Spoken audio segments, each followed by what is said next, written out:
কিছুদিন আগের কথা। একদা এক গরিব কাঠুরে বাস করত। সে কাঠুরেটি ছিল বেশ গরিব, কিন্তু সে ছিল খুবই ভালো ও পরিশ্রমী ব্যক্তি। সে প্রতিদিন জঙ্গলে গিয়ে কাঠ কাটত। আজকেও এসেছে সে কাঠ কাটার জন্য। সে জঙ্গলে গিয়ে অনেকগুলো কাঠ কাটে। কাঠ কাটা শেষ হলে সেই কাঠগুলো নিয়ে সে চলে যায় বাজারের উদ্দেশ্যে। তারপর বাজারে এসে সে কাঠুরিটি তার সবগুলো কাঠ বিক্রি করে দেয়। এভাবেই তার দিনগুলি কাটছিল। সে এভাবে খুব হাসি ও শান্তিতে দিন কাটাচ্ছিল। সে প্রতিদিন জঙ্গলে যেত আর কাঠ কাটতো, এটাই তার নিত্যদিন ছিল। আজকেও সে জঙ্গলে আসছে কাঠ কাটার জন্য। কিন্তু আজকে যখন সে জঙ্গলে যাচ্ছিল কাঠ কাটার জন্য, তখন তার সামনে একটি পুতলে দেখতে পায়। সেটা দেখে সে বেশ অনেক অবাক হয়।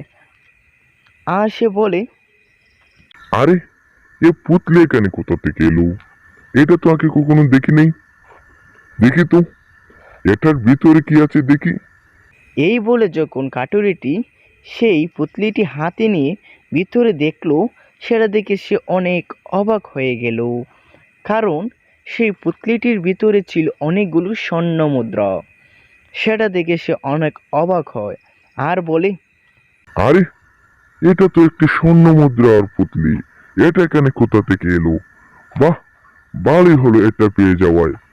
আজকে থেকে আমি অনেক ধনী হয়ে যাব। আর আমাকে কাঠ কাটতে হবে না। আমার যতগুলো স্বপ্ন অপূরণ ছিল, আমি সেই স্বপ্নগুলো এখন থেকে পূরণ করব। তারপর সে কাঠুরিটি বাড়িতে চলে আসে। বাড়িতে চলে আসার পর সে বলে, এখন আমি কি করতে পারি এই স্বর্ণ মুদ্রা দিয়ে? হ্যাঁ, আমার যতগুলো স্বপ্ন ছিল তা আজকে থেকে পূরণ করব। কি করব প্রথমে? হ্যাঁ, প্রথমে আমি একটা নতুন বাড়ি বানাবো সুন্দর করে। যেমন কথা তেমন কাজ। সে কাঠুরিটি একটি সুন্দর বাড়ি তৈরি করে। টাকা থাকলে আর কি, সে এই বাড়িটি অনেক সুন্দর করে বানায়। আমার তো বাড়ির স্বপ্ন পূরণ হইলো। এখন কি করতে পারি? হ্যাঁ, এখন থেকে আমি কোনো কাজ করব না, আর মজা মস্তিতে আমার স্বপ্নগুলো পূরণ করব। যেমন কথা তেমন কাজ।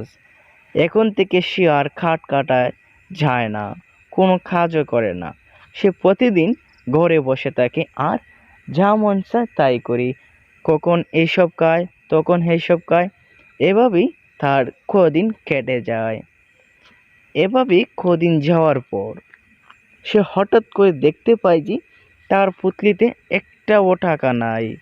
সেটা দেখে সে ভারী দুশ্চিন্তায় পড়ে যায়। এখন সে কী করবে? এতদিন যে খাচ্ছে, সে খাবার টাকা কোথা থেকে দেবে? যখনই এই কথা বলছিল, তখনই একটি লোক তার বাড়ি চলে আসে। বাড়ি এসে বলে, কি কাটুরে ভাই, কেমন আছেন? আমাকে তো আপনার আজকে টাকা দেওয়ার কথা। দান, টাকাগুলো দান, আমি চলে যাই। তখন কাটুরেটি বলল, আসলে দাদা ভাই, আমার কাছে তো টাকা নাই। টাকা নেই মানে কি? টাকা নাই মানে কি? আমার কাছ থেকে এতদিন খাইছো, এখন বলো টাকা নাই। টাকা না থাকলে হবে, এখন তোমার বাড়িটা আমার নামে করে দিতে হবে। কাটুরেটি বাধ্য হয়ে তার বাড়িটি সেই লোকটিকে দিয়ে দেয়। তারপর সে আবার সেই কুটিরেই চলে আসে। তারপর কাটুরেটি যেমন ছিল তেমনই আবার হয়ে যায়। বন্ধুরা, আপনাদের কাছে যদি এই ভিডিওটি ভালো লাগে থাকে, তাহলে এই ভিডিওতে একটি লাইক করে শেয়ার করে দিন। তার সঙ্গে এই চ্যানেলটি সাবস্ক্রাইব করে বেল আইকনটি অন করে রাখুন।